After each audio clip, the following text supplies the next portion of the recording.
1, 2, 3. So first, ito yung given. Ship scores 100 degrees. Ship speed 12 nautical miles. And yung given is from first observation na M1. Time 0900. Range 9.2 nautical miles with a bearing of 138 degrees. And the latest observation na M2. Time 09-1200. Range 7.0 nautical miles and bearing of 136 degrees. So pinat na natin yung M1. Ang kinalabasan is nandito and M2 is nandito. So gagawa tayo ng RML, which is the relative motion line. So i-connect lang natin yung M1 kay M2.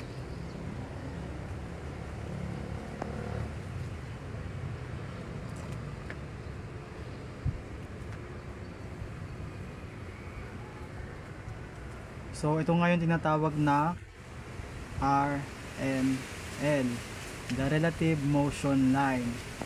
So after that, kukunin natin yung CPA, the closest point of approach.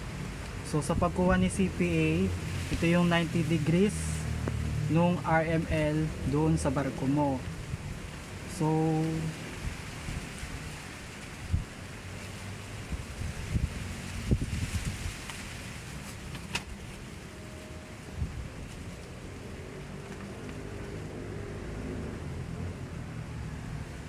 ito ngayon yung CPA. Kukunin lang natin yung kanyang range sa paggamit ng divider.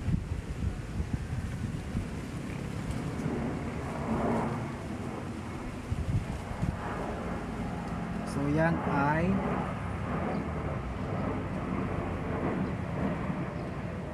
1.1 nautical miles.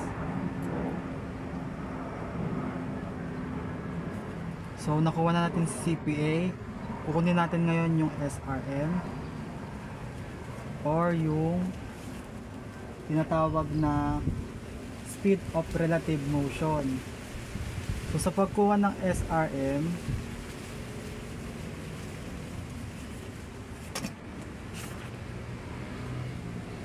so yung distance ng M1 tsaka M2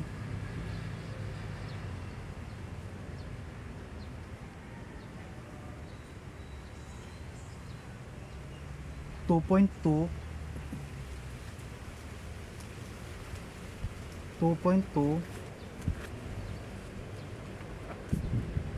di-divide lang natin siya sa ating time of interval.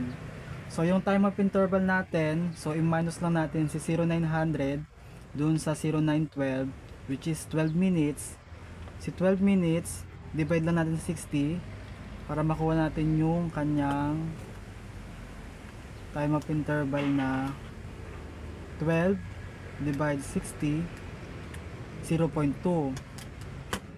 So from 2.2 na distance ng M1 to M2, di-divide natin sa 0.2, bali ang kanyang SRM ay 2.2 divide 0.2 ay 11 knots.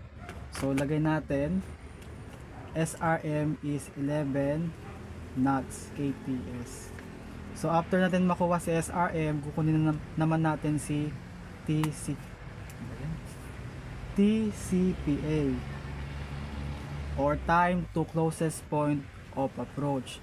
Para makuha si TCPA, kunin lang natin yung distance ng ating barko doon sa latest observation na M2, which is 7 nautical miles. Ngayon, si 7 nautical miles, divide lang natin siya kay SRM na 11 knots.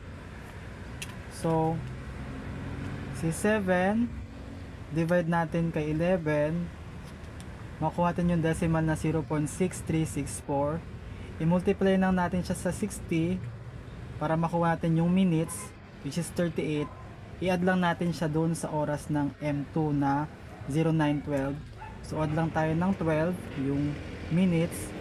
So 50, bali ang kanyang TCPA ay 0950 hours. So after ni TCPA, kunin natin yung ship's vector.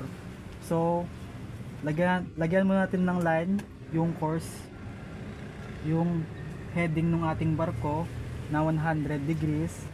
So 100.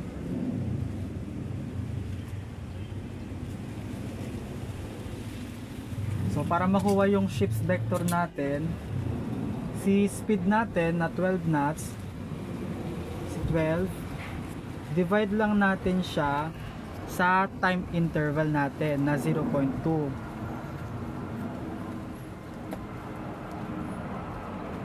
So si 12 divide 0.2 ay mali pala. So sorry.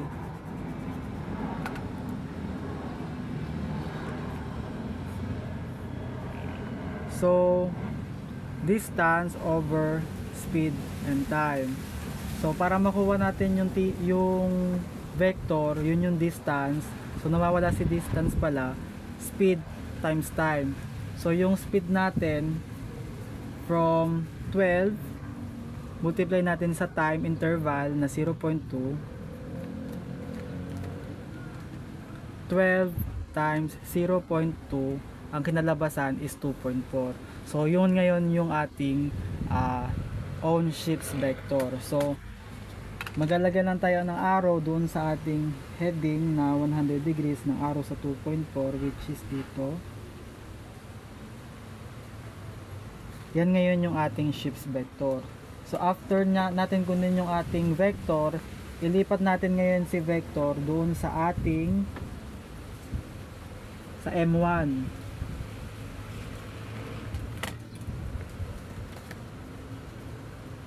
Gamit ang triangular ruler.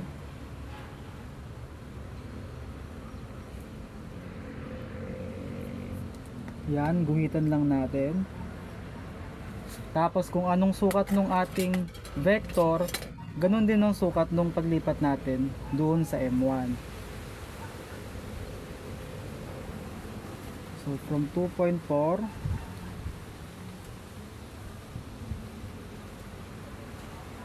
dito ay 2.4 din.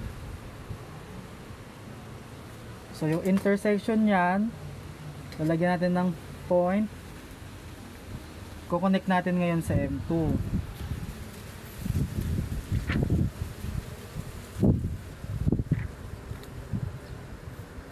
So ina-connect na sa M2. Burahin natin yung sobra. Ito nga yung tinatawag na targets vector or TB. Ngayon kunin natin yung kanyang distance. Sa pagkuha ng distance, gagamit tayo ng compass divider. Lagyan natin dito. So ang nakuha natin is 1.8. So lagay natin muna dito 1.8 nautical miles. After natin makuha si targets vector, kukunin naman natin yung targets through vector o yung heading niya. So sa pagkuha ng heading, ilipat lang natin yung nakuha nating targets vector doon sa ating barko.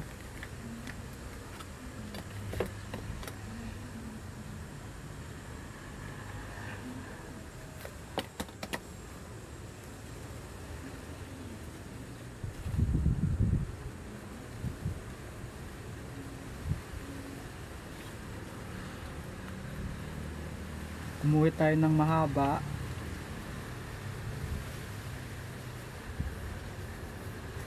Ayan. So ang resulta dito is 38 degrees. Yun yung ating targets through vector, 38 degrees. So after natin makuha si targets through vector, kunin naman natin si targets through speed, yung speed ng target natin. Para makuha si speed, yung targets vector natin na 1.8, divide lang natin dun sa time. Kasi speed lang nawawala, so distance over time yan. So yung distance ng vector natin, target's vector, divide natin sa time interval na 0.2. So ang 1.8 divide 0.2, so 9 knots yung kanyang speed. 9 knots. So after nyan, doon naman tayo sa actions na gagawin natin. Kukunin natin yung new course to steer at yung new speed to steer. Yung kinakailangan natin na course at yung speed na kinakailangan natin para hindi tayo mag-collision. So ang next na gagawin niyan, doon sa RML, hahanapin natin yung 4 nautical miles, no, nung target papunta sa ating barko. So from here, ito ay 9.2 nautical miles, ito naman ay 7. Hanapin natin yung 4 nyan. So ang 4 nyan is nandito. So talagyan natin ng point. Yung point na ito, yan ang tinatawag na MX or point of execution. Point of execution. Yung point of execution, maggagawa tayo ng guhit sa CPA na 2 nautical miles. So etong CPA na ito is 1.1. So sabi CPA of 2 nautical miles. So nandito yon, 2 nautical miles. So gagawa tayo ng guhit diyan.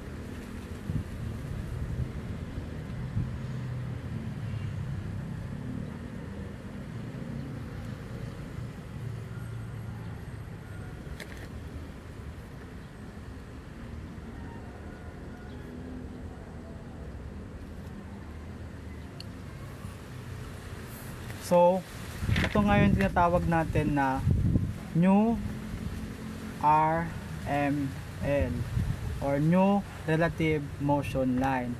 So after natin makakuha ng NRML, ililipat natin ngayon siya sa latest observation natin na M2. Ibababa natin siya.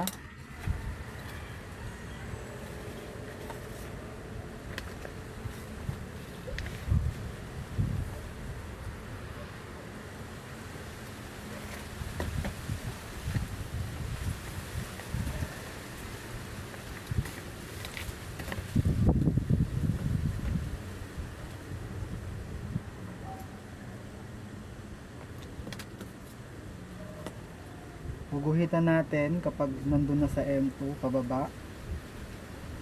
Ito ngayon tinatawag na ARML or Advanced Relative Motion Line. So nakuha natin yung ARML. Ngayon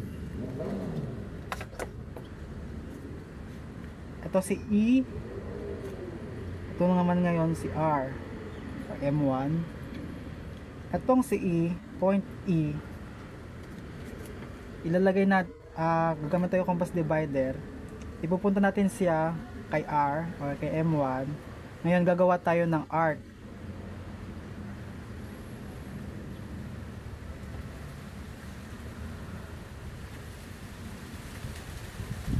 Ngayon yung intersection niya, lagyan natin ng point, i-connect natin kay E.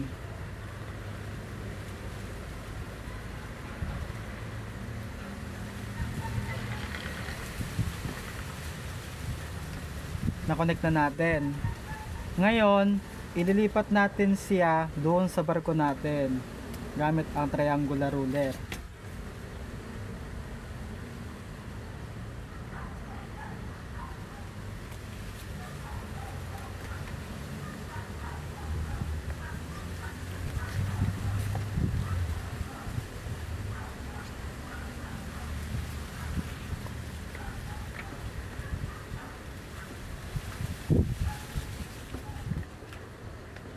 So guguhitan natin yung bearing niya. So ang lumabas is 121. Yun ngayon yung new course to steer natin, 121 degrees. Yan, 121. Ngayon nakuha na natin si new course to steer. Kukunin naman natin yung new speed to steer, yung NSTS. Sa pagkuha ng speed, simula kay E, ito lang.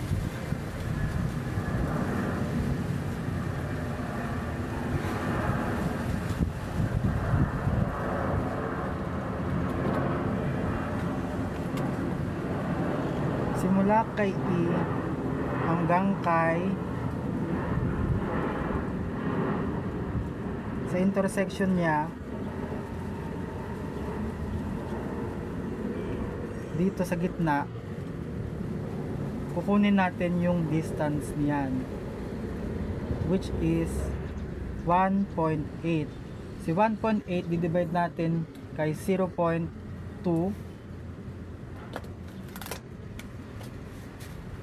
1.8 divide natin kay 0.2. 1.8 divide 0.2. So ngayon ang ating new speed to steer is 9 knots. So yung kinakaya natin gawin is magbago yung course natin ng 121 degrees. So from 100 magiging 121, tapos yung bilis natin na 12 is magiging 9 knots.